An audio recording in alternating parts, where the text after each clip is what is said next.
Hello everyone, this is Govind Singh. आज की हमारी जो वीडियो है उस वीडियो का टॉपिक है हाउ टू लर्न इंग्लिश। तो इसमें जो सबसे बड़ी दिक्कत ये आती है, लोग ये सोचते हैं कि हम इंग्लिश क्यों सीखें जब हमारे पास हमारी राष्ट्रीय भाषा है हिंदी। हमारे पास जब हमारी हिंदी मातृभाषा है तो हमें अपनी मातृभाषा का ही प्रयोग करना चाहिए, हमें कोई और लैंग्वेज सीखने की ज़रूरत नहीं है। तो मेरे ओपिनियन थोड़ा इससे कॉन्ट्राडिक्टरी है, ये लोगों को अच्छा भी लग सकता है और बुरा भी लग सकता है। मेरे हिसाब से आपको इंग्लिश लैंग्वेज इसलिए सीखने की ज़रूरत है क्योंकि इंडिया बहुत ही डाइवर्स कंट्री है। इसके जितने भी साउथ के स्टेट्स हैं और जितने भी आपकी नॉर्थ ईस्ट में सेवन सिस्टर्स बोलते हैं और उसके आसपास के रीजन हैं, वहाँ पे उनकी जो रीजनल लैंग्वेज है उनको उसके अलावा सिर्फ इंग्लिश लैंग्वेज आती है। अगर आपको वहाँ जाना पड़े और वहाँ आपको किसी से अपने विचार व्यक्त करने पड़े तो आपके और उसके बीच में एक ही माध्यम होगा, वो होगा इंग्लिश लैंग्वेज। इसलिए आपको इंग्लिश लैंग्वेज सीखनी है। इसलिए नहीं सीखनी कि इंग्लिश सीखने से आप स्मार्ट दिखोगे, इंग्लिश सीखने से लोग आपको इंटेलिजेंट समझेंगे। इंग्लिश एक जैसे हिंदी है वैसे एक लैंग्वेज है जिससे आप अपने विचार व्यक्त कर सको। तो इसको थोड़ा आराम से लीजिए, इससे बहुत ज़्यादा डरने की आपको आवश्यकता नहीं है। तो मेन अब आप क्वेश्चन ये पूछोगे हम इंग्लिश लैंग्वेज कैसे सीख सकते हैं। तो इसमें आपको क्या करना है, अगर आपको इंग्लिश लैंग्वेज सीखनी है तो आप एक काम कीजिए। आप कोई भी भाषा को सीखने के लिए ना आपको एक तो चाहिए ग्रामर। आप अपनी इंग्लिश की ग्रामर स्ट्रॉन्ग कीजिए। इसके अलावा आप अपना शब्दकोश, जिसको इंग्लिश में बोलते हैं वोकैबुलरी, अपने शब्दकोश को जितना ज़्यादा बढ़ा सकते हैं उतना बढ़ाइए। अगर आप दिन के 2-3 नए वर्ड सीखोगे ना, सिर्फ 2-3 नए शब्द सीखोगे तो धीरे धीरे धीरे महीने में आप 90 और इसी तरह साल में आप काफ़ी ज़्यादा मतलब 1000 के लगभग नए शब्द सीख लोगे। अगर आपको नए 1000 शब्द आते हैं ना जो आपके डेली लाइफ में यूज़ होते हैं, तो आपको डेली लाइफ में इंग्लिश में किसी भी इमरजेंसी की सिचुएशन में किसी के साथ भी कम्युनिकेट करने में कोई प्रॉब्लम किसी भी तरीके की नहीं आएगी। तो इसलिए आपको इंग्लिश लैंग्वेज सीखनी है। और इंग्लिश लैंग्वेज सीखने के लिए एक तो आपकी ग्रामर अच्छी होनी चाहिए, दूसरी चीज़ आपकी वोकैबुलरी अच्छी होनी चाहिए। अब थर्ड पॉइंट है कि आप इंग्लिश को, आपको एक काम कीजिए, आप एक्सपोजर लीजिए इंग्लिश का। इंग्लिश का एक्सपोजर आप किस तरह ले सकते हो। आपने हॉलीवुड और बाहर की कोरियन मूवीज़ और यूके यूरोप की बहुत सारी मूवीज़ या वेब सीरीज़ वगैरह आती है। इस यंग जनरेशन में, यंग एज में क्या होता है, मूवीज़ और वेब सीरीज देखना काफ़ी पसंद है।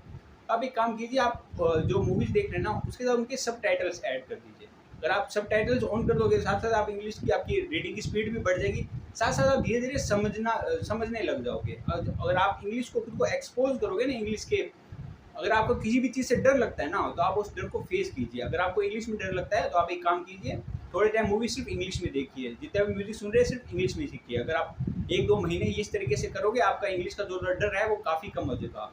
खुद को एक्सपोज करना पड़ेगा अपने डर के अगेंस्ट। जब आप खुद को एक्सपोज करोगे तो काफ़ी आसानी से उस चीज़ को इम्प्रूव कर दोगे। सेकंड, इसका नेक्स्ट पॉइंट है, फोर्थ पॉइंट है कि आपको इंग्लिश की राइटिंग स्किल सीखनी पड़ेगी। राइटिंग स्किल जब आप अपने एग्जाम्स में जो लिखते हो वो तो एक है ही। इसके अलावा आप क्या कर सकते हो, इसके अलावा आप आजकल सब सोशल मीडिया ऐप्स यूज़ करते हैं। तो मेरा पर्सनली ये एक टेक है जो मैं प्रैक्टिकली काफ़ी ज़्यादा यूज़ करता हूँ। अगर कोई बंदा इतना एजुकेटेड है कि वो इंग्लिश समझ सकता है तो मैं कोई भी, कितनी भी इम्पोर्टेंट बात हो चाहे कितनी भी मतलब बेतु की बात हो, मैं कोई भी बात कर रहा हूँ, किसी से भी कर रहा हूँ, मैं इंग्लिश में ही बात करता हूँ। इसमें कुछ ये आपको फेस करना पड़ सकता है, कुछ आप लोग आपको बोलेंगे कि अंग्रेज़ों भारत छोड़ो, अंग्रेज चले गए आपको छोड़ गए, मतलब आपको क्रिटिसाइज़ करेंगे। क्रिटिसिज्म को आपको थोड़े टाइम के लिए झेलना पड़ेगा, फिर उन लोगों को ये पता लग जाएगा कि अगर इस व्यक्ति से आपको बात करनी है तो आपको इंग्लिश सीखनी ही पड़ेगी या फिर इंग्लिश में ही बात करनी पड़ेगी। या फिर आप वो इंग्लिश में ही बात करेगा, आप हिंदी में करो, रीजनल लैंग्वेज में करो, वो आप पे डिपेंड करता है, वो बंदा इंग्लिश में ही बात करेगा। इसलिए आप सोशल मीडिया ऐप्स तो यूज़ करते रहो, तो उसके लिए आपको एक्स्ट्रा टाइम भी आपको कहीं इन्वेस्ट करने की ज़रूरत नहीं है। इसके अलावा अगर आप ये चीज़ सेम करोगे, आप सारी सोशल मीडिया ऐप्स को इंग्लिश में यूज़ करोगे तो आपका इंग्लिश का डर निकल जाएगा। आप नए नए वोकैबुलरी सीखोगे, आपकी ग्रामेटिकल मिस्टेक्स होगी तो धीरे धीरे ऑटो करेक्ट हो जाएगी गूगल कीबोर्ड या माइक्रोसॉफ्ट के कीबोर्ड्स की हेल्प से। तो आप लिखना सीख गए। इसके बाद जो सबसे ज़्यादा दिक्कत आती है, जो मैं जिस रीजन में रहता हूँ वहाँ पे क्या है कि आईलेट्स एग्ज़ाम होता है, बाहर किसी ऑस्ट्रेलिया या कनाडा वगैरह जाने के लिए एक एग्ज़ाम होता है। तो उसमें सबसे ज़्यादा बच्चों को जिस चीज़ में दिक्कत आती है ना उसको बोलते हैं English speaking.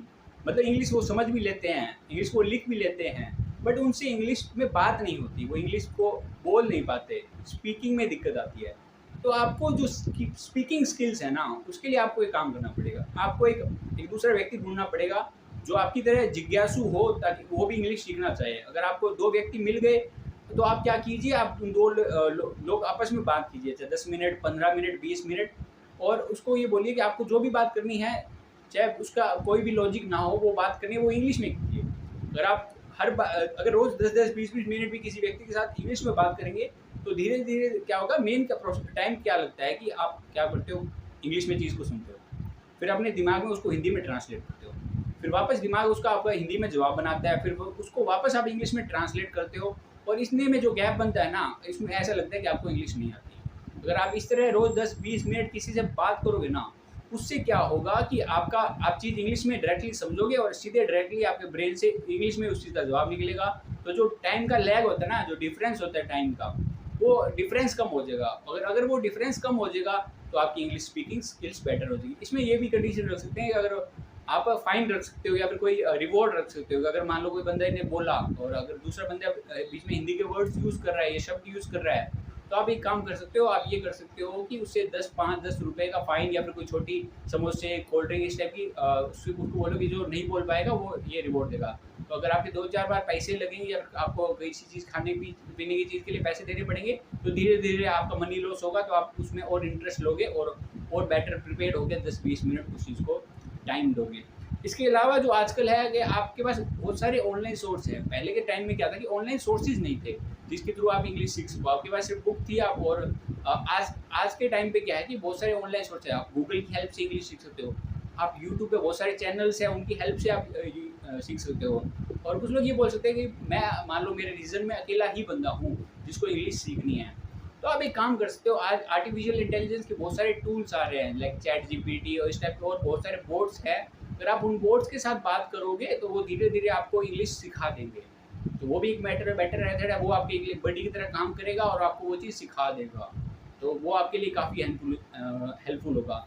Conclusion in the end हम क्या बोल सकते हैं? इन द एंड हम ये बोल सकते हैं कि इंग्लिश सीखना बहुत बड़ी एक एफर्ट्स तो डलेंगे, पर एक बार आपने एफर्ट्स डाल दिए, तो वो इतनी मुश्किल चीज़ नहीं है कि जो आप नहीं कर सकते।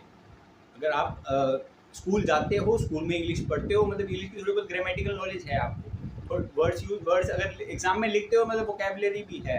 मेन क्या होता है, एक डर होता है। डर ये होता है कि मैं ये चीज़ नहीं कर पाऊँगा। तो आपको एक काम करना है, आप उसको उसी डर से लड़ना है। जब आप उस डर से आसानी से कोई भी डर से आप भिड़ जाओगे ना, तो वो डर की औकात नहीं है कि वो आपके सामने टिक पाएगा। तो ये कुछ प्रैक्टिकल मेथड्स हैं। इसके अलावा आपको कोई अच्छा मेथड पता है, तो आप कमेंट्स में पूछ सकते हो। इसके अलावा आपके कोई क्वेश्चंस हैं, वो आप कमेंट्स में पूछ सकते हो। तो थैंक यू। आई होप कि ये वीडियो आपके लिए हेल्पफुल रही होगी। Have a nice day.